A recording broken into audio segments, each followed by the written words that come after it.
Oh, it's time for class. Class is in session! Roll call! Bueller? I'm gonna be late for class. Bueller? Am I hallucinating here? Just what in the hell do you think you're doing? I'm late for class. You are mine now. You belong to me. Did you study for the test? No more complaining. No more Mr. Kimball to go to the bathroom. Nothing. There is no bathroom. Welcome to Middle Class Film Class. I'm your host for today, Pete. I'm Tyler. And I'm Joseph. And today we have a review episode. We're going to be reviewing my pick from the Wheel of Destiny. Today we review Hard Ticket to Hawaii. Hard Ticket to Hawaii. It has it all. The awesome, pristine beauty of the land. The warm caress of perfect beaches. The tantalizing wetness of the blue Pacific. Wetness. Hawaii. It's a great place to visit. But you wouldn't want to die there. Hell yeah. Four of America's finest, ready and willing to pay the price for Paris. They're undercover, but not under-equipped. On this mission, there's hard flying, hard fighting. Agents are everywhere. Have no mercy. Have no mercy. Kill them all.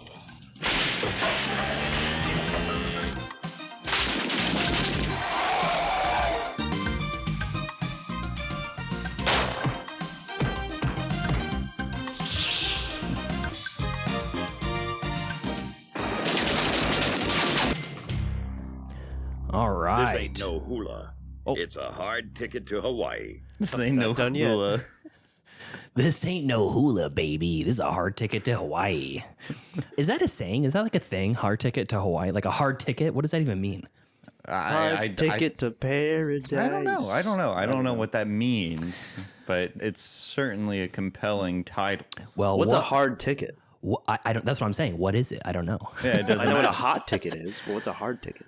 Who knows? It's a hard ticket to it's a boner. It's a hard ticket to get. Maybe. Yeah. I don't know. So either way, what a trailer. I feel like Gotta say, higher quality than the movie. I was just gonna say I don't want to show my hand too much on my review of this, but I just meant like it was cleaner looking in terms of like it was not pixelated. It like was actually like I see. it I looks have a- HD. well, I have a feeling that this was pulled from the 4K restoration of this, which is offered.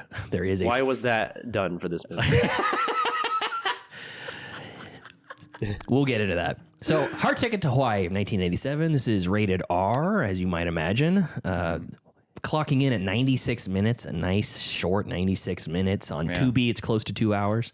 Not short enough. Yeah, and it's offered free to stream right now on our beloved Tubi. Also on Plex and probably a billion other places. But this is written and directed by Andy Sidaris. I've heard some people say Sidaris, but there's Amy Sidaris and David Sidaris are two pop culture figures which are known in the zeitgeist. Amy Sidaris, she's the girl from Stranger with Candy. She's also in The Mandalorian. She's like the frizzy-haired woman on Tatooine that takes care of the child. Yes. She was the James Caan's assistant in Elf. She's been in a million things. She's a chameleon. And David Sidaris is a contributor to This American Life. He's an American author who reads a lot of his short stories on air on This American Life. This stars Ron Moss as Rowdy Abilene, Donna Spear as Donna, Hope Marie Carlton as Taryn, Harold Diamond as Jade, Rodrigo Obregon as Seth Romero, Cynthia Brimall as Edie, Patty Duffick as Patty Cakes, and Wolf Larson as JJ Jackson. There's also a number of like special appearances. They said special appearance by Peter Bromelow as Mr. Chang, the whitest guy you've ever met, playing Mr. Chang. So yeah, Hard Ticket to Hawaii. This was my pick from the Wheel of Destiny. And Joseph wants to know Why this movie? Yeah, Joseph wants to know why. Where did you find this?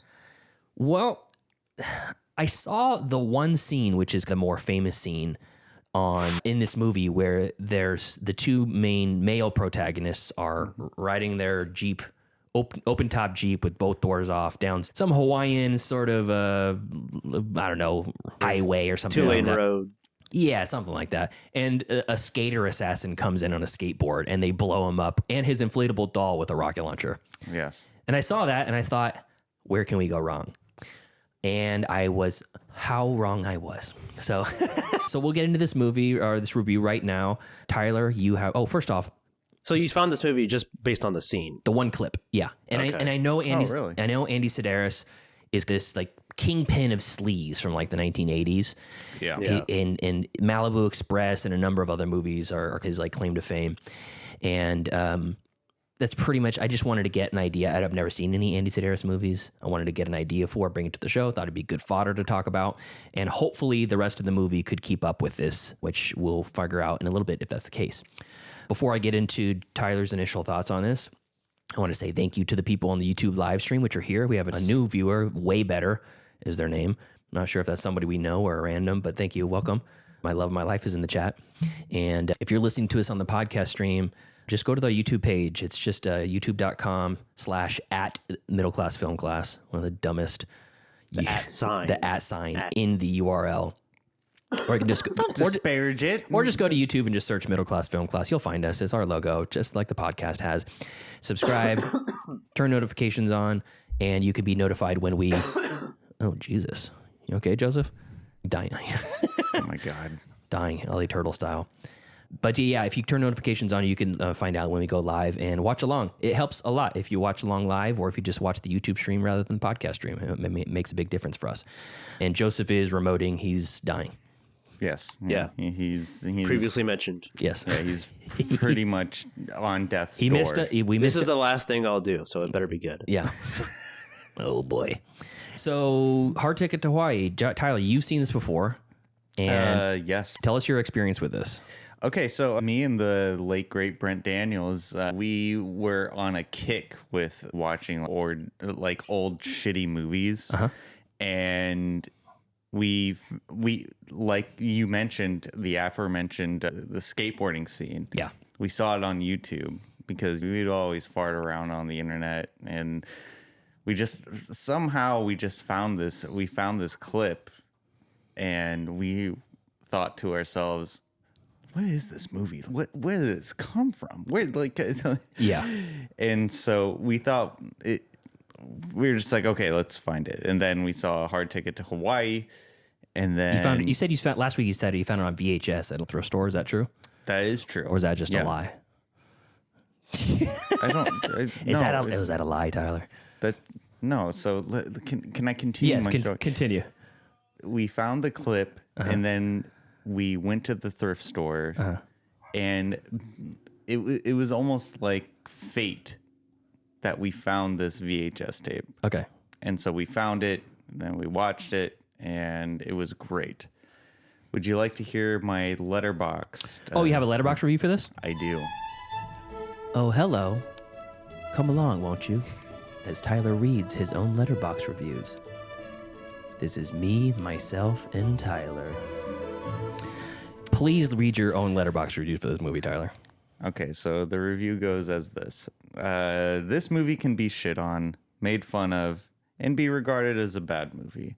However, I think of this movie as a memory creator. Whether you watch it on your own or with a group of friends, it creates a memory you will not forget, and I think that is the success of the movie.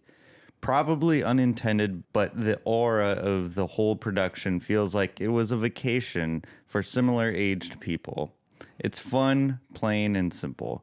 Great movie to watch while eating breakfast in the early morning. I think ultimately why I like this movie is because it felt like everyone was having a good time, thus making me feel a good time. That's making me have a good time. I don't know why. That makes sense. That's accurate. I grade this movie an A for the sheer fact it gave me a positive experience. And so, yeah, it just... You say after this, you're HIV positive? Is that what you said? Maybe. I don't know. I have to go look to a doctor about that. But regardless of my... Check your foreskin. Oh, wait, you don't have them. Regardless of my infirmity. Yeah, no, I think this movie... it's bad. It's bad. Okay, I'm not going to say that... Okay. I'm not going to say it's a good movie. Okay. But what I think, like I said in the review of my letterbox, I think what this movie succeeds on is that it creates a memory, a positive memory, I should say. Okay. Like it creates a positive memory, and yeah, so it's a so good it's bad movie sort of thing. The opposite. So bad it's Or good. oh, it's so bad it's good. Yeah. Now, Yeah. is this a positive memory you have just from watching this with your dear beloved late pal Brent, or did you have the same feeling now? Was it more? No, of a, I had the same feeling now too. Was it Yeah. more of a nostalgia trip where you were able to put yourself in that mindset? Well, that's an interesting question. I think it ebbs and flows with that sort of thing. Yeah, of course there is a nostalgic factor to it, but when I watch movies for the show, I watch it like objectively. Sure. And so when I was watching this movie, it's just so fun. It's so fun. It's so dumb and it's so fun, and there's not any lulls there's a lull in the middle part of the movie.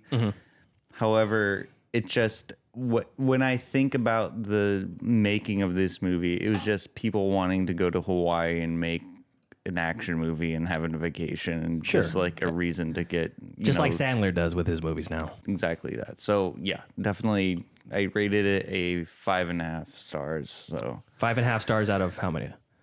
Out of 5? yeah, out of Wait, 5. 5.5? 5.5 out of 5? Well, sorry, 4.5. maybe. 4.5 out of 5? Yeah. All right, cool. Yeah. Joseph, are your pipes clear enough to give us a review? Yes. Okay. I'll try to make it through my next few sentences. I appreciate the without use. coughing. I appreciate the use of mute. Yes. That was a good one. A good cough you had to get out. Yeah. All right, so this movie, it's Hard Ticket to Hawaii, directed by Andy Sidaris, who famous for boobs, bombs, and Battlestar Galactica. boobs, bombs, and something else. But yeah, Battlestar Galactica. This features a bunch of Playboy playmates and like penthouse pets, and it felt like a softcore porn at moments. Yeah. A lot of gratuitous, unnecessary scenes just featuring boobs because the director's, well, we got tits, we're gonna use them. Yeah. Any opportunity where the shirt's on is a wasted opportunity. And there's one scene in particular where they're like, I have to think, let's hit the jacuzzi. And then they're in the jacuzzi for a minute and then they leave. I do my best thinking in the hot tub. And the jacuzzi. so that was kind of a detractor, honestly, for the movie. It was just overused. And then in the third act, there's like this one of the more bizarre sex scenes. Oh yeah. I don't know what he's penetrating. Like it's like they're just like they're naked, but they're not really doing anything, and it's just the guy's going and that's it. That's not how you make love? Because they were making love. They weren't having that's sex. like how Mormons make love. I don't know what. They were making love. They weren't. It's called soaking. Yeah. Oh yeah, but yeah, this was not an enjoyable experience. Okay. It did not get to the so bad it's good level for me. It was just so bad that it stayed bad. It was so bad that it was just a bad movie. Yeah, there was nothing redeeming about it. You didn't laugh at anything? Like it wasn't. It was too far, like few and far between. It was just the nature of it felt very exploitative. Yeah. Like it's just we have a bunch of Playboy bunnies in here and they're topless for 80% of the movie. So therefore it's a good movie. It's a entertaining movie. Yeah. But it was a suffering experience. Oh god. The suffering experience. Yeah. Yeah, it was it just didn't make sense, which is like in any other like bad movie or whatever, it's laughable, but it just was surrounded by everything else that just made it unenjoyable. Like the end when like they're all in the van and then they forget. I forgot what happens, but they're all in the van driving away. Who got Seth? Who took care of Seth? Yeah, and then the guy leaves, but then the other girl is like back who was in the van, but is like back at the house, like back at her home. She wasn't in the van because the problem too is that It's like it didn't make sense time wise or logistically. Why would where he was going and where he ends up? Yeah, because he doesn't go back to where they were. He goes to her house. Yeah, he follows her home. She goes home on her own accord while they all leave in the van for some reason. That happened in like the afternoon, and now it's 9 o'clock at night. Yeah, it's like 5 hours later. He was driving around the island. I don't know what he's doing. Yeah. No, yeah, it did not land in that camp of good bad movies for me. It was just bad. Oh, okay. Well, I gotta say, Hard Ticket to Hawaii. I had a lot of high hopes for this movie. And I like movies that are so bad they're good. Right. The ones that I two that I kind of reference on a regular basis: Samurai Cop and Miami Connection. Samurai Cop is a good one. Yeah, and we covered Miami Connection on this show a long time ago. And I feel like Samurai Cop is the evil version of So Bad It's Good, where Miami Connection is the chaotic good version of So Bad It's Good. Okay. Hard Ticket to Hawaii is they have chaotic evil. I'd say that's probably the chaotic evil version. I agree with Joseph in the sense that there's not enough meat on the bone to sustain a full meal. I think the real problem is that I was sold a bill of goods from that fantastic trailer, and they take all the most kitschy, ridiculous scenes, the exploitative explosions and the ridiculous outfits and the dude that really wants to play Frisbee on the beach with the shades on the whole time. And yeah, his name is Shades. Yeah. Oh, that guy over there? His name is Shades. I love that. I was howling. He throws every afternoon with the locals. He throws. You like to throw? You're a thrower, huh? You want to come throw with the best of us? Like see what you got, tough guy. When they said, "Oh yeah, that's that bodyguard. His name is Shades," and I was like, "Oh my god!" Like I was like howling. Sure, that's funny. And the aspect of they're 6 feet apart playing Frisbee is like, who plays Frisbee 6 feet apart? You don't have to be a skilled Frisbee player, and he's acting like, I don't know. Anyways, I'm going off on a tangent, but all those little bits and the snake that comes out of the toilet and the rocket explosion that explodes the fact that they're always carrying a bazooka. Yeah, there's the skateboard assassin, and they shoot one rocket at the assassin who gets launched into the air inexplicably high, and then they shoot a second rocket at the blow-up doll, which has no point in being there. I'm just going to play the clip real quick because we're going to play the clip. I have that clip, so I'm going to play that clip real quick. Okay. Oh, I'm sorry. That's not the one. Hard Ticket to Hawaii. That's the trailer. Hold on one second. Let me change it over to the clip. So, skateboard assassin. Okay, here we go. Hang on, Ronnie. We got some nutcase in front of us. Man, he must be smoking some heavy doobies. Why is he doing a handstand?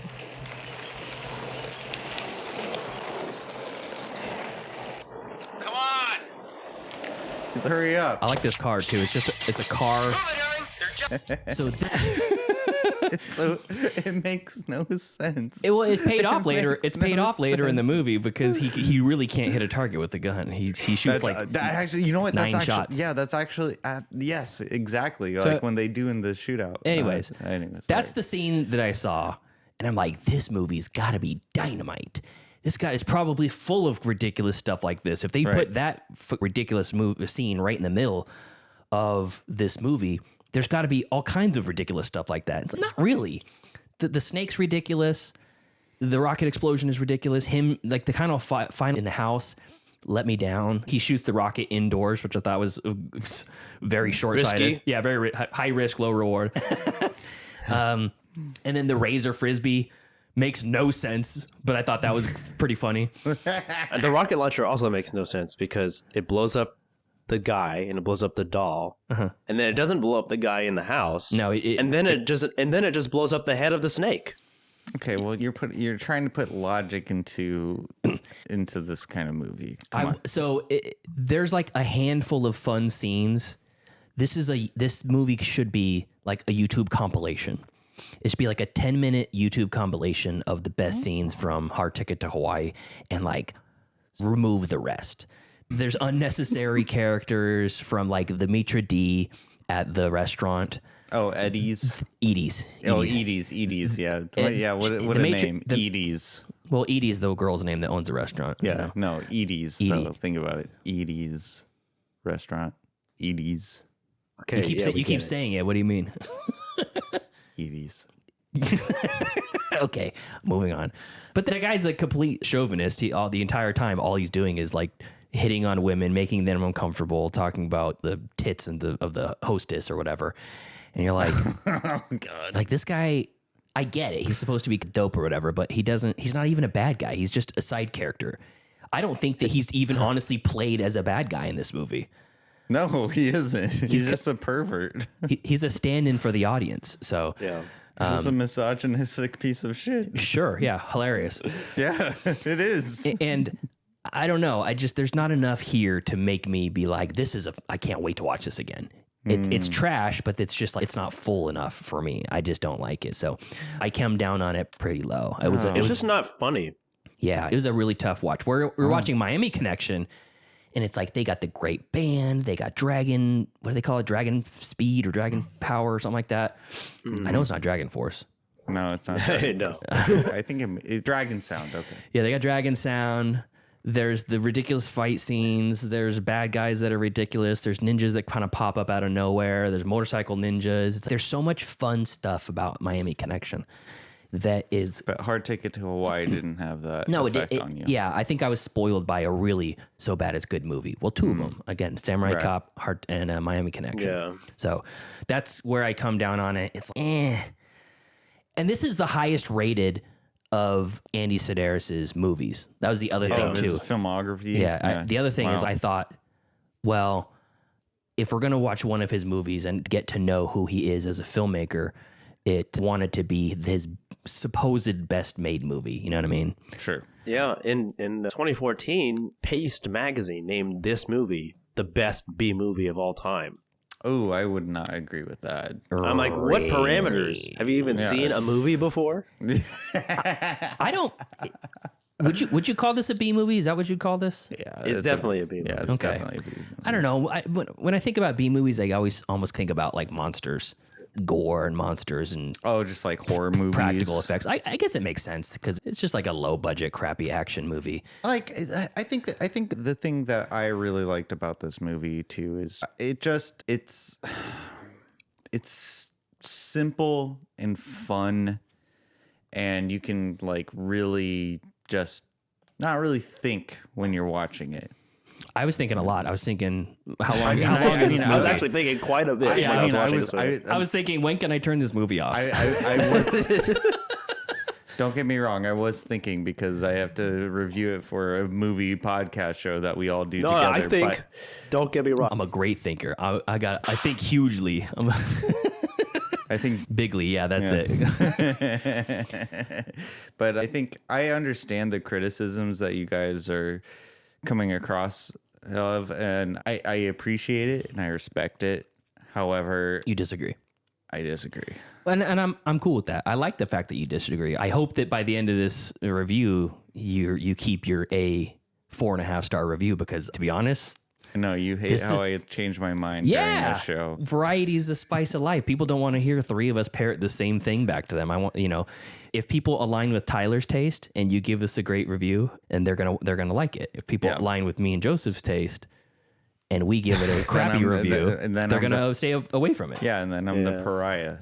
But It's not a pariah. It's just taste. It's art. It's not like it's illegal. They're not sex trafficking people on camera. It's just a crappy movie. I think it it is, but I think that's like what the appeal to this movie is. It's the sleaze of it. It's the sleaze of this.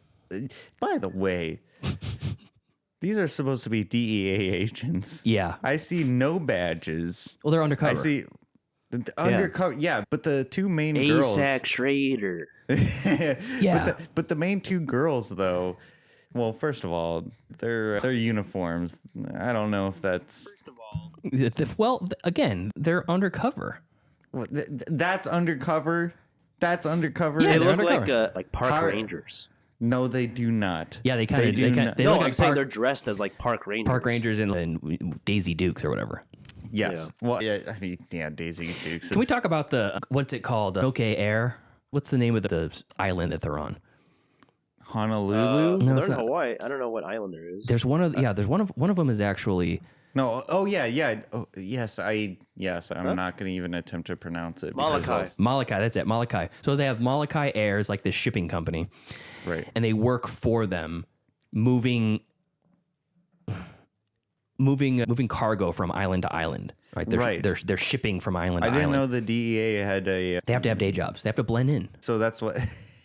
Yeah, that's what they do. they have to blend in. So that's what they do. And they at one point the main girl, what's her name, Donna. Yes. She brags that she's got Molokai Air into the black. Like it's a thriving business now because of her. Right. Which I think is funny. But the boss of that shipping company, he's like cracking the whip on his workers. He goes, "You call that work? Get to work." And they're like, they're lifting boxes and putting that on a cart. Right. What more do you want from them? Take the box from this shelf, put it on the freaking cart, and every It's 12 literally just warehouse work. every 12 minutes they go for a coffee break, which I think is hilarious. He's taking them to task and then does nothing about it. I'm glad you brought that up because I found that hilarious too. Is like everyone's going for a coffee break. Everyone is watching the clock and going for a coffee break. Which is a true to life. But then they're shipping. There's 2 live snakes that are to be shipped in the same day. Yeah. One of them's going to a nature preserve, and that's the nice snake. And the other one is supposed to go to some like research facility, and that's The Department of Health. that's the chaotic, evil. It's meat hanging out of its gaping maw the entire time. It's like the monkey from Dead Alive. yeah, Right, yes. exactly. And the only reason why he's going to the Department of Health is because he's been eating cancerous rats. Yes. There is something to be said about. Cancer-infested rats. Yeah, cancer-infested rats. That's a bad thought. But they're sending one off to one place, one off to the other. Not a shipping label to be found anywhere. No. Not one shipping label. They're like, How do they keep track of this stuff? the guy's just got a clipboard. That's what the clipboard Yeah. is. It's all right, this snake's going to this place, and that's, well, we don't even talk about the other snake. They load up the bad snake onto the plane. Yeah. Yeah. First up, the guy knocks off the straps with a fucking forklift.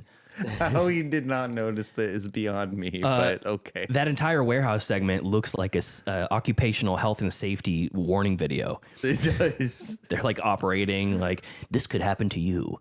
Keep alert when you're working on the job. You never know when you're gonna get a snake that's eating cancer-infested rats. And by the and way, go to the why wrong are they spot. putting snakes in crates and shipping them off like it's just like regular packages? That never happens. Last time I shipped something, I didn't put it in a crate, to be honest. Well, I know, but I've never put anything in a crate before. I've only done that Yeah. once, and I was shipping. I was actually exporting car parts to New Zealand. One of my friends lives in New Zealand. really. Yeah. Oh. We basically had to. I had Kiwi Air. Actually, it was Kiwi Freight, and I had to ship a bunch of car parts down to the Long Beach port, and they built them up into a crate, a pallet, and then shipped it across to New Zealand. Yeah. Oh. It was an expensive package, I'll tell you. It was a very horny movie, though. I will say that. Well, yeah, when you have it filled with actual pornographic stars, I didn't look into it. Were they all Penthouse Playmates and Playboy Playmates? I mean, his movies. His movies that he made were dubbed the Bullets, Bombs, and Babes series. There you go. And multiples of his movies featured Playboy Playmates and Penthouse Pets in starring roles. And I didn't look into which of the stars from this movie are like of that environment. Sure, of yeah. that world. Environment. But I wouldn't be surprised if any of them who like took their shirt off were in were in Playboy or Penthouse. Sure. Well, the 2 leads were Hope Marie Carlton, and on IMDb, they'll have a little synopsis about the people. Yeah. If you click on their names before you go to their filmography or whatever. She was a Playboy Playmate. She was Playmate of the Month, July 1985. And Good year. I like, great year for wine and Playmates. And I like, instead of talking about her accomplishments on film, because this is on IMDb, it says, Extremely cute, slim, and shapely blonde sprite, Hope Marie Carlton was born Hope Marie Rizzitano on March 3rd, 1966 in Riverhead, New York. And then if you look on the next one for Donna Spear, it starts very similar. Shapely and statuesque blonde knockout Dawn Spear was born February 7th, 1964, Norwalk, California. It says shapely. Shapely and statuesque, it says. Statuesque. Statuesque, yeah. Yeah. Yeah. I think we all know what that means. It just means she got a shape to her. Yeah. And good, and how. That Well, good for her. Excuse me. What was that? It was a yawn. Oh. Tyler was up all night. I was. I think I know why you like this movie. Pants off. Yeah, he was watching this movie this morning. That's why he was late. That's right. That's right. No, You spilled your issue this morning. yeah. No, I released myself. That's you know what? I'm not ashamed of that. I'm not ashamed. I'm not ashamed. I did those things. I did. On his circumcised way. I said those No, things. you stop it. You stop it with that. I don't need to be discriminated. But yeah, no, I think this movie, I know you guys didn't like it, but for myself, I felt entertained. I was very entertained. I thought it was just... This movie spoke to me. The movie was just so stupid. And it was so stupid to You got that right. to the entertainment to myself. And so that's why I really enjoyed it. And there's some lines in there, like the calling the bodyguard shades. Yeah. And shades. I was thinking about it today while I was on my way to the Abeyta studios late. Mm-hmm. And I just kept thinking to myself, shades. That's it's really funny. got me going. That's really funny. I really like that. That's so fun. I think my problem with this movie is that Andy Sidaris. Yeah. Mm-hmm. He made. I thought you movie. were going to say Andy Siderkis, but okay. Can you imagine if he was in this movie? Andy Serkis? Andy Serkis? Yeah. Circus. Yeah, I don't think he was. Yeah. Anyways, continue. I think my problem with this movie is the same problem I have with movies like Sharknado, mm-hmm. where he was not attempting to make a serious movie. Mm-hmm. You know what I mean? Like, he knew that this was going to be like, I'm making a B movie. I'm making a tongue-in-cheek comedy movie that stars all these Playboy buddies. Okay. And the allure is going to be the chicks and maybe the explosions, like absurd explosions and stuff like that. Sure. Whereas a movie with a Miami Connection or Samurai Cop, it was a genuine attempt at making a good movie, but then it turned out to be really shitty. And for me, the attempt to make the joke, it makes the movie worse, as opposed to making the attempt to make a good movie and it turns out bad. I can see where you're coming from. I think that this is just my opinion. I think he was successful at it, but it just doesn't hit everyone. I don't know. I don't think this was an attempt at making a bad. I think that this is that's the speed of this filmmaker. Not necessarily he's aiming for a shitty movie or he doesn't have to try. I just think that it's almost like a Neil Breen movie where he thinks he's doing something good, and you're like, bro, this is not dialogue. What is this? What is this? I don't think it's quite that. I think he was aware. At least he had some awareness with. Yeah.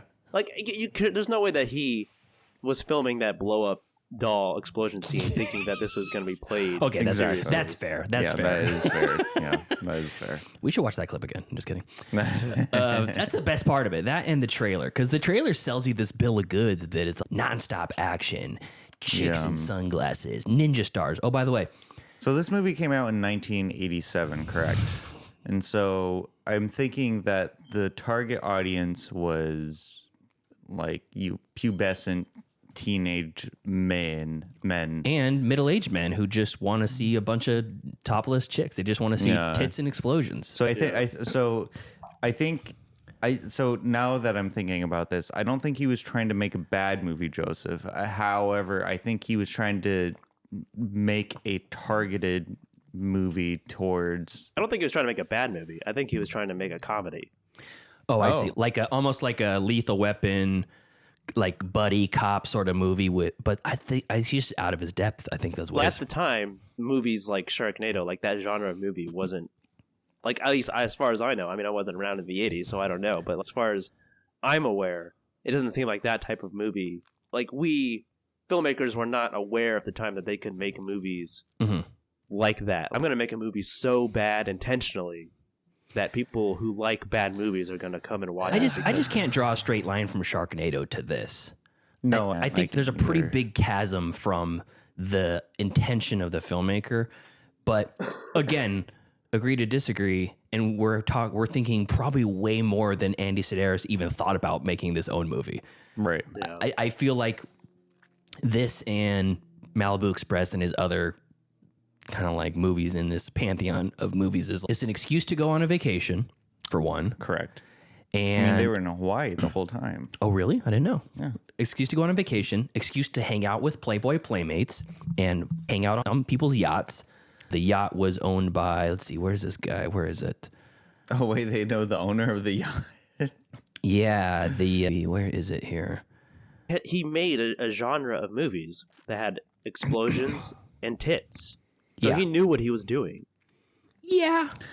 I think that there was. I agree. Again, I think we're saying the same thing, but I think on different levels. Where Sharknado is a 10 on the awareness It's scale. offensively bad. Well, yeah, but I think for me, it's like the awareness of it. Like Velocipaster, fucking hate that because there's scenes where they have placeholder CGI text on screen that says "insert car explosion flames" here. Yeah.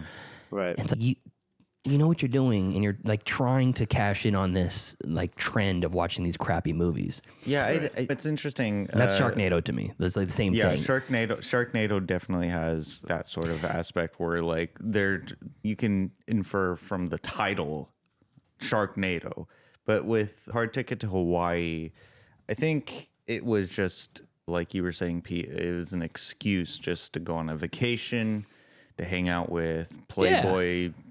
Or playmates. Yeah, Playboy playmates. Yeah. And so it was just an excuse. Whether or not, obviously, they were trying. They were trying, but it just, at the end of the day, they got millions of dollars just to do this. And who got Millions of dollars. Yeah, who got millions of dollars in this?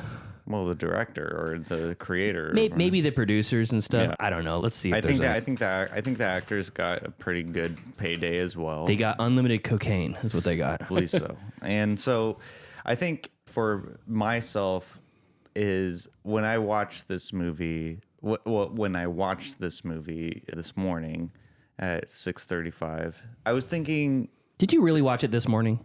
I did. Yeah. Why were you late? If you're watching it at 6:35, why were you 45 minutes late to our recording? I like I said, I had multiple red lights and there was traffic, like, and I was just running late. Tyler, you hate I was just running late. That's what it was. You hate that when I say that's an excuse. That's a bad excuse. You say you don't like the phrase excuses, but that's a bullshit excuse. That's not a bullshit excuse. I ran into every red light. If you left on time, it wouldn't have mattered. 45 minutes worth of red lights. I haven't sat at 45 minutes worth of red lights all week combined, cumulatively. You know what? You could actually be here beforehand. I thought we were friends. We'd hang out before the stream. I could cook you breakfast. Wait a minute, we're not friends? I thought so. Apparently we're not because you're like, I want to wait to the last possible second to get to your house so I don't have to have any small talk, no banter, right up and start streaming. That's not true. I see how it is. You do not see how that is. But God damn it, no. So I looked up the box office on this. There's no figures. Yeah, no budget, no box office, no nothing. And really, this could be an easy way to funnel drug money. Could be easily. We talk about Hollywood math, Hollywood accounting in the past. Oh, yeah. John Vidiola says Tyler hates everyone, and also he says Velocipaster rules. He says not only do you hate, he basically is inferring not only do you hate me but everyone. That's not true at all. Then why don't you come here early and spend time with your old pal Pete? Because I'm not going to get into it. I woke up late. I have no social interaction. I go to work. I come home. I see the I see the love of my life downstairs who loves me, and I pet little Samwise. I drink strawberry lemonade. And then I'm like, oh boy, my friend Tyler's coming over today. Poor Joseph's sick. We'll have to get together next week. But Tyler's going to be here. We could throw on a great tale about the week we had together. We could sit out back, drink strawberry lemonades and ice water together. And I'm just sitting here waiting. Clock's ticking. Clock's ticking. Call time comes 11:30. That's our call time for the show. Yeah. And Tyler's, I'm getting ready. I'm getting ready. Running late, getting ready. Walking out the door any second now, 30 minutes from now. Look, I apologize. Of course, I love being here. Mm-hmm. Like, I considered saying, you know what? Let's just all remote today. So I can be in the comfort of my own home. Yeah, I know. I'm sure. But I didn't. You didn't want to be here. Didn't. You know what? No, I didn't. Because you know why? What? Because I wanted to be here with you. Oh, thanks, pal.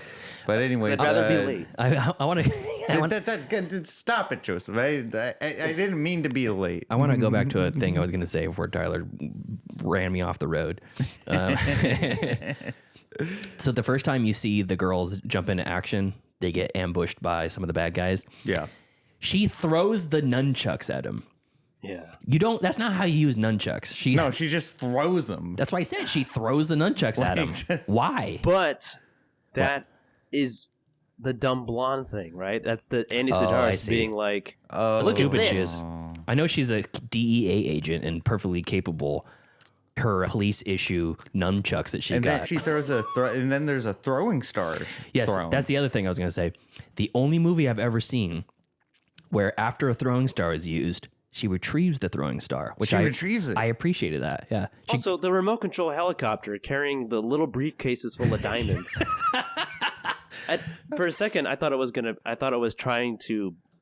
were trying to tell us that was a real helicopter, life-size helicopter. Oh, that's funny. But luckily, it was like, who's controlling this thing?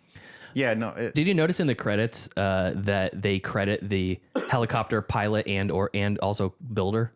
No. It says helicopter built and piloted by so-and-so or whatever. I like that. Which they never... Did they find out who's controlling the helicopter? No. Yeah, the Mr. Chang, whitest guy on the planet, Mr. Chang, only person in this movie that doesn't seem like he's actively on Quaaludes. Like, he's acting his ass off. Everyone else's eyes are low. He's only in it for 2 minutes. He's the big bad, and he barely is in it whatsoever. He has a dramatic death where he grabs the red scarf and flies out the window. And he was playing Mr. Chang in the opening credits. Yeah. I was like, oh, Robert Brahmalau plays Mr. Chang. But then they try to explain it at the end where he's like, his dad was Chinese and his mom's half British or something like that. Oh, yeah. They're like, we need to retcon this. Yeah, he was Chinese and then he was, in English. So, yeah, I thought he was strange. He was a strange character. I thought he was actually doing pretty well. He reminded me of Cesar Romero, the original Joker. Oh. Had that same kind of energy from the original Batman series.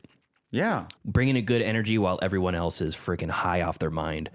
Which, speaking of which, the main girl, Donna Spear, who plays Donna, she said in her autobiography book that she was intoxicated for most of the shoot and subsequently embarrassed by her performance. And what do you guys want to say? Cocaine?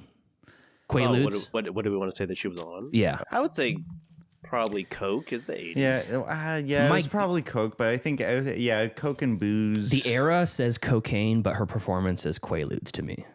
Yeah, Quaaludes are they a downer or an upper? Quaaludes are a down. Yeah, cocaine is an upper. You can't get Quaaludes anymore. Yeah, but in the 80s. But in the 80s, they were. I got a guy. They were Skittles out there. She says that she partially attributes her decision to go clean and remaining sober for the duration of the suit on going on to appear in 5 more Andy Sidaris films. She was in 6 of his films. Spears also credits Sidaris' support with her remaining sober as they had a driver on standby at all times to take her to an AA meeting if she felt like she might relapse. Oh, so it was alcohol. Okay, yeah. So, yeah. Good call, Tyler. Yeah. Tyler knows a fellow booze hound when he sees one. That's right. He's like, I can smell my own. Yeah. So Andy Sidaris used to work in sports before he went into making movies. You think that his... Interesting. You think the character Jimmy Johnson was based on him? Maybe. The sports because broadcast? he was... was he a broadcaster? He was... I think he worked in the broadcasting. He moved to LA to work for ABC Sports, and he directed AFL football games in the 60s. And he directed the first telecast of The Wide World of Sports in 1961, Monday Night Football games, as well as ABC's coverage of every Olympics from the 1964 Winter Games to the 1988 Winter Games. And he has won several Emmys. Wow, that's interesting. Yeah. He's like, I'm a accomplished sports broadcaster. How hard could filmmaking be? While directing, this is interesting. This will be a nice little tie-in to how he made his movies. Okay.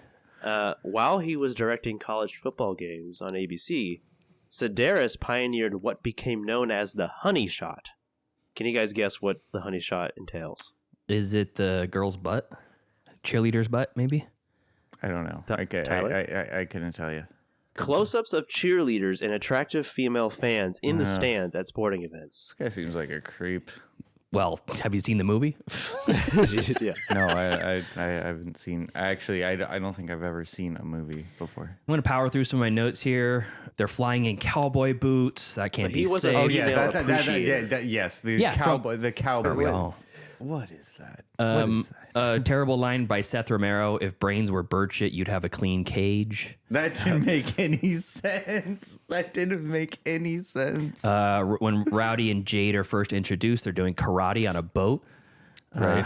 Yeah. Which is wonderful. There's a Malibu Express poster hanging in the bungalow, in Donna's bungalow. Oh. Don't they talk about it? They reference it. Yeah, she says, so. "You got another spy movie poster? Where are you going to put him?" And They talk about James Bond consistently throughout the movie. Right. Yes. I think Andy Sidaris really wanted to be this generation's sleaze Bond. The first 5 minutes, there's already 2 topless scenes, which is impressive. What he was wearing one of the more scantily clad Speedos that I've ever seen. Oh, it's a bikini brief. It's string. It's a string on the side. No, Yeah. the first topless scene that happened, I was shocked. I was like, "Oh, wow, okay." Right to it. I have a boob count. I took tally. Actually, I had Brianna take tally. Pair of boobs, right? Or are you just going one boob at a time? For the purposes of this boob count, 1 counts for the both of the pair. Okay. Oh, okay. So- pair, going by pairs. Yeah, and I'm not talking individuals like cutaways.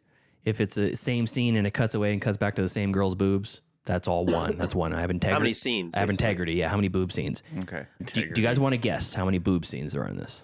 How many pairs of boobs? Yeah, how many pairs of boobs on scene? So if there's 2 sets of breasts on the scene, How many pairs that of counts for boobs 2. in this movie? I'm gonna say 17. Okay, Tyler, Joseph. I'll guess 14. So my question is, are you guys counting the credits or not? Because I have a separate tally for credits. The credits? Yeah. Oh, like when they showed the credits? Yeah, when the credits roll, it cuts back to a lot of the I'm not scenes. including the credits. Yeah, not I wasn't- including? Yeah, I was including Because the they show credit. the same scenes again. They do, Yeah. but they're like different takes of that. Right. Yeah. Okay, so you guys are both too high, way too high, surprisingly. Oh, really? Yeah. There's On the only double digits? there's only 8 boob scenes in the Really? runtime of the film. Yeah. Felt so much more. Seems like Yeah, so much more. It did feel like so much more. But there are 6 in the credits, so Joseph hit it dead on with 14. Oh, hell yeah. Damn it. You fell ass backwards into success. I failed upwards. Boob backwards, yeah. It feels like it's so much more because every scene is so awkward. I think Well, they're that it's- long, too. Yeah, Like, the I was gonna scenes are, say they're like, long. They just stay on the scenes for way too long. Yeah. Like that beach scene. Yeah. Yeah. Like Yeah. it's unnecessary. Anything else you guys want to say before we grade this? Not really. I think the web. Sorry, we got to watch this one more time. Okay. Just for the listeners. Yes. Man, he must be smoking some heavy doobies. So, heavy doobies.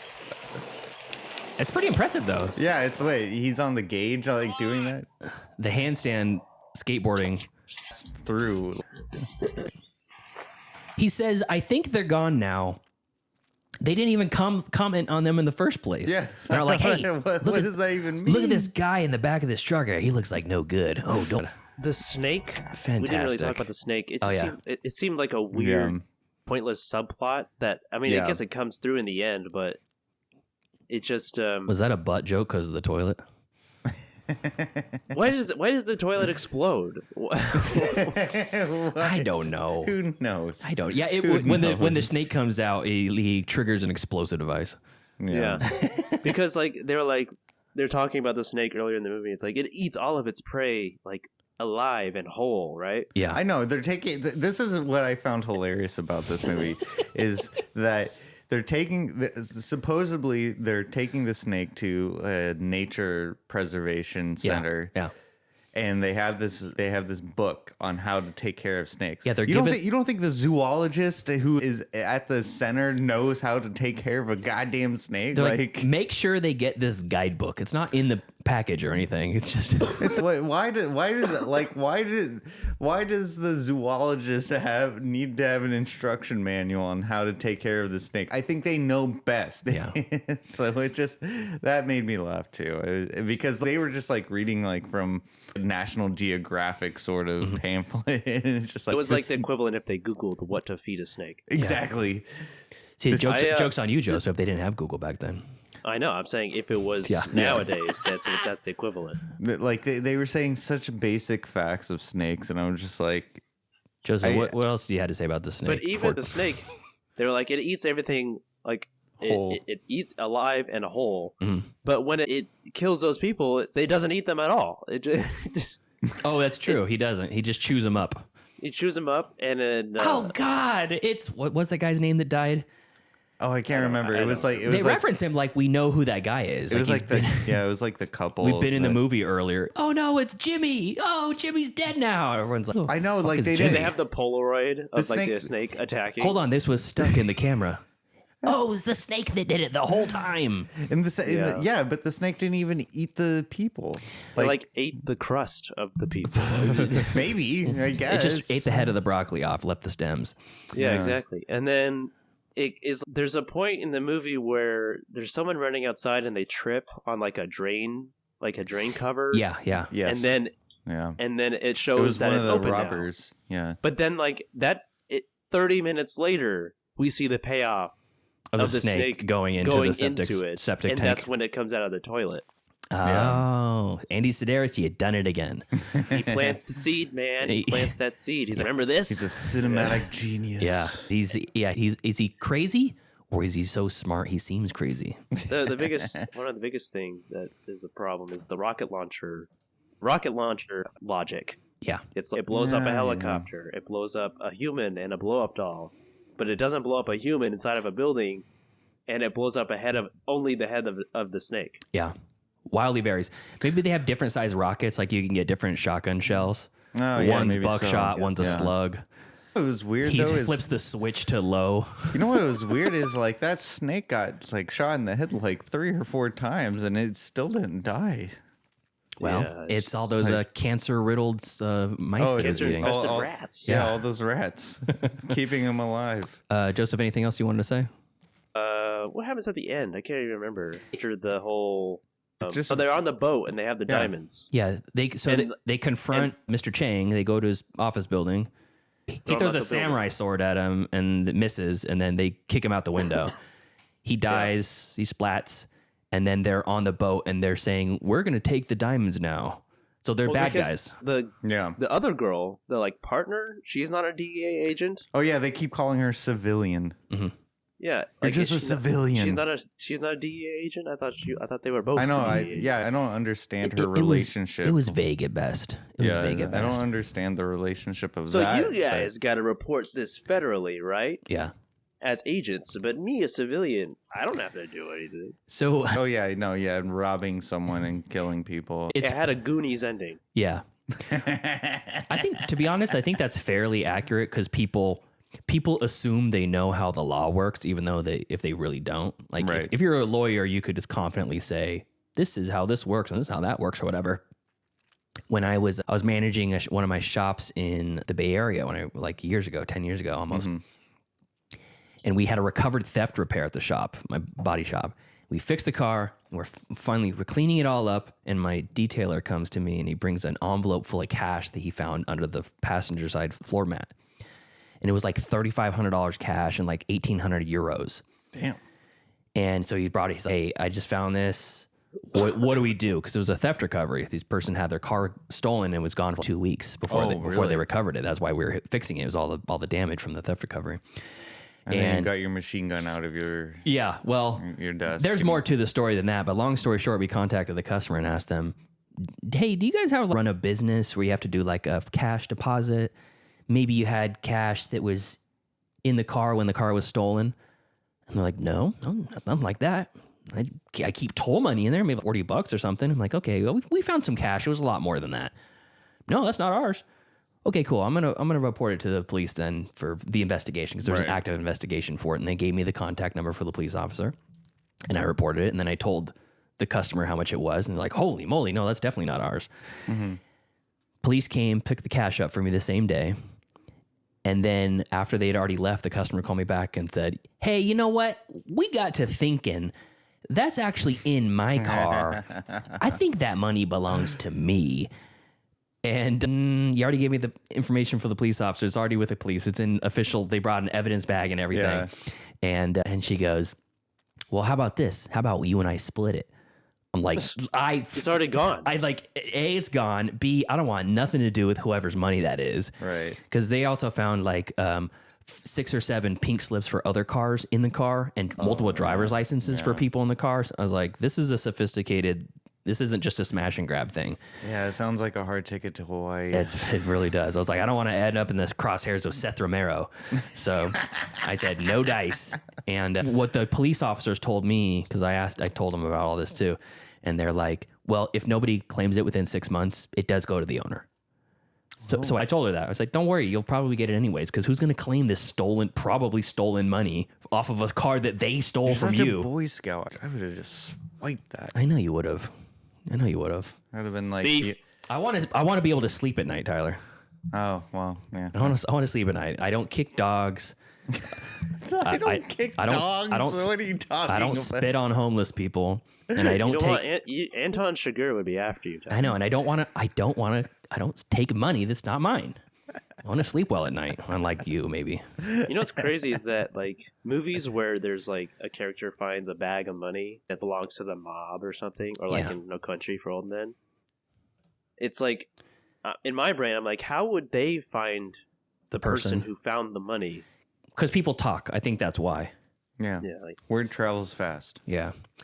All right, so let's put some grades on this. Tyler, you gave this 4.5 stars at the beginning. Where do you come down on it now after the discussion? Still an A, still 4.5 stars. Hey. Yeah. I think this movie, what it succeeds on is creating a memory. Of course, I can look at the glaring choices that the director made and the acting chops of these people. Not great, of course. However, I think when I'm watching this movie, like when I was watching this movie, and not even through a nostalgic lens, but more so that it's effective at creating a memory. And so I think that's what childhood trauma also creates a memory, but that's not a good thing. Well, it's such an interesting way to describe something as something that creates a memory, because everything creates memories. Yeah. Yes. That time I fell off the top of the jungle gym and cracked my skull. Yes, I'm aware of it. But if you can understand that I'm putting it in a positive... Do you mean it's like creates a feeling? No, it creates a memory. But is that associated with the feeling? I suppose so. I think Tyler's saying it created a memory from him from the first time he watched it. And watching it the second time recalls that memory? Is that what you're saying? No, that's not what I'm saying. Yes, of course, but I was not it's a core memory. Like I just said, I'm not putting when I was watching it, I wasn't putting it through a nostalgic lens. Okay, I was watching it, and as I was watching it and reviewing it, I thought to myself, "I remember this." No, I will remember this. Memory created. I was thinking about someone else who would watch this for the first time with a group of friends, and they would remember it as a positive experience. And I think that's where it was successful at doing. But you have a core memory with watching it with one of your friends. Of course I do. But I wasn't watching it through that lens. And so no, I'm just saying in general that you have a core memory. Yeah. So if we're gonna go down that path, it for example, I had a very positive time watching this movie for the first time. Like, we were laughing and hollering. It was great. And so that's what I feel like what other people's experience would have watching it. You'd be wrong. We should be so lucky. I wish I had that. I wish I had that experience. I really do. I had such high hopes. So go continue. This is your review. Anyways, just like to conclude my thoughts, though, it's not lost on me that this is a bad movie. It's not lost on me, but You can still enjoy it. Yeah. I think exactly. I can enjoy it. Would I ever seek this out on my own? Probably not. You're drunk. I thought it was supposed to be. Who keeps saying that? Who was that? That was Willem Dafoe. I thought you just said it was like a raucous good time. You won't seek it out on your. What about if a group of friends? Yes, that's what. Yeah. So if like you were to have a bunch of friends over at your house, you might say, "Hey, we should watch this movie. It's a blast as a group." Yeah, that would require me having a bunch of friends, but yes. All right, you good on that? A for Tyler. Yeah, definitely an A. A for Tyler. All right, Joseph, where do you come down on this movie? This is a D for double D. D, huh? Double D. I see what you did there. Very nice. Yeah, not a lot of redeeming value for me here. I didn't find myself laughing at the absurd, over-the-top scenes. I guess like the director wanted us to. Yeah. It's just too bad. Like, it's just too bad. It doesn't. It's too bad. It's too bad. Okay. Okay. Yeah, I just can't find anything that is good about it. There's no redeeming qualities What about the at all. what about the rocket scene with the blob doll? It's not worth it. But was that redeeming at all? No. So why is it an F then? It said it was a D. I mean, I don't hate it. I don't hate this movie. It's not. You don't actively. It's just hating not good. It's just very underwhelming. And Were you expecting more? Yes. It is a cheesy, bad '80s movie like Samurai Cop or Miami Connection. I know we keep coming back to those, but those are That's like the archetype. very fun to watch. Yeah. This was not fun to watch, or not nearly as fun as those movies. So, All right. yeah. All right. D. Joseph gives it a D. Wow. All that was right. a good drop. So not Samurai Cop. Hard Ticket to Hawaii. I wish it was Samurai Cop. Where do I come down on this movie? I think I was sold something that it was not delivered upon. And there's two things that oversold me for this movie. Is one, I guess three. One was the trailer. It's a great trailer. Yeah. It Very great makes you trailer. feel like you're in the strong, capable hands of a cheeseball action connoisseur, Andy Sidaris. And number two is the clip of the blow-up doll rocket explosion. Right. I was like, fuck, man. If that's in this movie, how could I go wrong? And then the third thing I think that ruined it is, you guys seen Jackie Brown, the Tarantino movie? No, but I heard it's highly regarded. So there's a segment in Jackie Brown where Robert De Niro is watching, he's like getting stoned and watching movies on the couch. And he watches these, it's a boobs, bombs, and babes type movie. And it's just called Chicks with Machine Guns or something like that. And it's just girls in bikinis shooting the machine guns and their boobs are jiggling around. And it's a very frenetically cut Kill Bill shot, like very fast, very rapid paced. Okay. And the more that I experience various like old school kind of crappy kitschy movies and like classic Japanese cinema and classic American sleaze cinema, the more I realize that everything of Quentin Tarantino's movies is lifted from something else. Right. But he's not copying it. He's taking like he's inspired by he's taking the base plate of those types of movies and expanding it into his modern sensibility and making the better version of it in his mind. Sure. That's so many of his movies are like that. And just that little small segment is, oh, that's an homage to Andy Sidaris. And just that small segment, I'm like, this is going to be fun. If it's anything like that movie expanded to 90 minutes, I'm going to have a good time. And it let me down. There's not enough, I said it before, not enough meat on the bone to just keep me interested in the movie. It's poorly paced. It's really poorly acted. And most of the stuff doesn't make sense. And ultimately, it's just like, it's like a negative to women.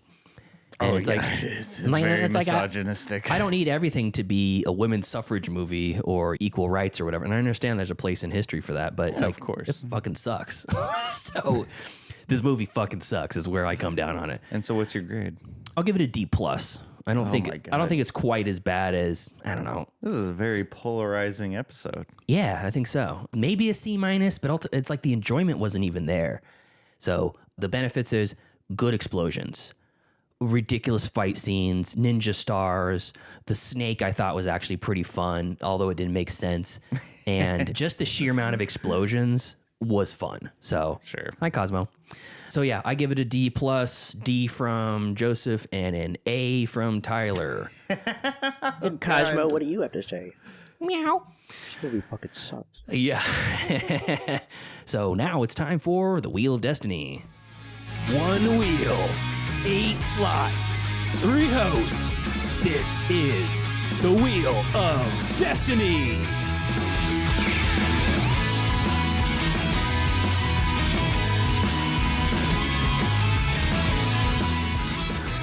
All right. Destiny. Hard ticket to Hawaii off the wheel. And I have a number of things I wanted to put on here. There's one that came up recently that I haven't really heard anybody really talk about, and I haven't seen it in its entirety. But it's an enigma of a movie that I think it's going to be worth a little bit more of a deep dive. And this is called Windy City Heat. Windy City Heat. That sounds familiar. Windy City Heat. It's a precursor to something like a Borat or An Idiot Abroad. Like a mockumentary? Basically, it's an early Jimmy Kimmel production. Jimmy Kimmel? Yeah, Jimmy Kimmel's like a producer on it. And there's these 3 friends. They call themselves the Big Three. And one of them is... Bobcat Goldthwait. Yeah, Bobcat Goldthwait is a character in He's it. directed it. Yeah, and he's a character in it too. What the fuck? He plays a director. So basically the plot of it is that there's a movie being made, and they cast this character, this real life person named Perry Caravello. I think that's how you say it. Yep. Scary Perry. And he's like a Sam Kinison where he screams a lot, but he's a real life character. He's not playing a character. He's a real life dope. And his friends make him believe that he's the star of this real movie. But in reality, he's the star of the movie they're making about the making of the fake movie. And the entire movie is just designed, the production of the movie is designed to piss him off, to get him to blow up and then record these ridiculous responses to like minor inconveniences. Yeah. So, for example, there's a craft food service table, and someone says, Perry, I want you to guard this craft food services table. We can't have anybody eat off it for the next 30 minutes, please. You're in charge of it. He goes, all right, I can do it. And they send in a chaotic person to basically literally crash the table. And then everybody gets mad at Perry, and he starts screaming about, it was my fault. What am I going to do? What do you want me to do? I'm not a security guard. When did this movie come out? I don't know. Like, 2003. Okay, cool. I was going to say late 90s, early 2000s. But so I don't know anything about it, but I feel like it's like really early, breaking the meta sort of commentary and into bridging the gap between like reality TV and reality movies. Yeah. And I've never heard anybody talk about it. I've never seen it all the way through. So we'll see if that... I've never even heard of this movie. Yeah, so we'll take a look. Dane Cook as Roman Polanski. Oh, really? What the fuck? Okay. All right, so I'm going to recap the wheel for those that are new to the show, that are watching on YouTube Live right now, or YouTube not live. We have the Wheel of Destiny here. There's 8 slots, 3 hosts, and 2 remaining slots. We each get 2 movies, and the 2 remaining slots are Patreon picks. I still haven't filled in Linda's slot with someone else, but we're just going to leave Javier's on there. If it lands on Linda's or Javi's, we'll just watch it Javi's for Blackberry. Okay, so we're going to recap the wheel. We have Oppenheimer from Joseph, Lahane from Joseph, Blackberry from Javier, the Patreon pick, Windy City Heat from Pete, The Abominable Dr. Phibes from Pete, Mr. and Mrs. Smith from Tyler, American History X from Tyler. So we're going to give this a spin. This is what we're going to watch next week. Okay. Joseph, can you see this? Yes. Can you call it for us?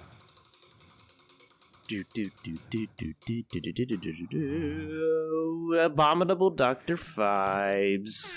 Abominable Dr. Phibes. Phibes, something like that. This is a donated pick from Patreon member and pal of the show, Bruce Perky. He mentioned how it would be a great movie for us to review, just like Paprika. I took his advice and I put it on the wheel. Oh my God. Sorry, Tyler, once again. Sorry, getting Tyler. shafted. Skunked again. That's okay. That's fine. I really like this movie. I have a really fond memory of this movie that I'll bring up on the show next week. Interesting that the last two movies this week and next week are movies that you've seen and neither of us have seen. Wow. That's rare. I guess so. That doesn't happen very often. It doesn't. It really doesn't. All right. Anything else you guys want to say? No, I think that's it. I think this will be a bit from now on. Tyler's movie's never getting picked. Yeah, it's a real. That's not going to be a bit. It's a real scary Perry situation. Yeah, that's not going to be a bit. When is my movie gonna get picked? No, that's fine. That's fine. Although I do really want to talk about American History X. I'm sure you do. Your red laces are just like beaming from under the table. It's the only thing I can see from your lower half of your body is those red laces sticking out of the shadows. How did I know this would come back to that? When you put American History X on the wheel. And you talk about how I would have been a Nazi too. Oh my God. What other choice do you have but join the Nazis? We can get on. We can discuss that off mic. All right. Anything else, fellas? No, that's it. Nope. All right. So thank you to everyone on YouTube Live that's been watching and chatting. We have Way Better, Bree Like We, and John Vidiola that are in the chat. We really appreciate that. Anybody who's watching on YouTube later in the week, I appreciate that as well. And everyone, all the OGs in the podcast land, thank you so much for listening. And thank you to our cool-ass yard duties on Patreon. Those are our highest tier members, and that is Javier, Heather Sachs, Ryan Corbin, and Chris. So join us very soon. We're going to be releasing the date for our stream-along for the Neil Breen new movie, Cade, the Tortured Crossing. Cade. Cade. Oh, thanks, John. Appreciate it, man. It's a fun episode. So we stream every week Saturday, starting at 12-ish, 12:30-ish, and we go until whenever we stop.